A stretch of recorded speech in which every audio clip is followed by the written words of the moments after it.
Nar il-ħadd li ġej ċentru ċensu Mowran Fraħal ġdid se jiftaħ għal pubbliku se jkun qed joffri numru ta' servizzi b'xejn fosthom is-servizz ta' teħid tad-demm, tad-dentistrija, iċ-ċekkjar tat-zokkor, il-pressjoni u anka tal-BMI. Dakinhar il-persuni li attendu se jkunu jistgħu jingħataw ukoll il-vaċċin ta' kontra l-influenza, il-vaċċin kontra il-COVID-19 kif ukoll kontra l-infezzjonijiet fil-pulmun.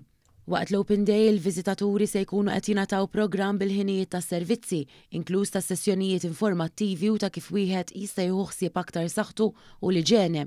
One News kellem ma' Stephanie Sant, il-Quality Manager taċ-ċentru ċensu Mowran, u spjegat is-servizzi li se jkunu qed jiġu offruti waqt l-Open Day. Tini solar ħajkonna il-tobba tal-medicina, il-studenti tal-medicina li ħajkunu għedin jagħmlu il-testijiet l-miniġi hawnhekk, u mbagħad fil-raba solar ħajkun hemm il-studenti tad-dentistry. L-istess kemm tiġi ħadd irreġistra naqra mal-desk u mbagħad jarawk. Iċ-ċentru se jkun miftuħ għal pubbliku minn nofsinhar sal-5 ta' wara nofsinhar bil-parking b'xejn u n-nies huma mitluba jidħlu fiċ-ċentru minn triq Durajsa.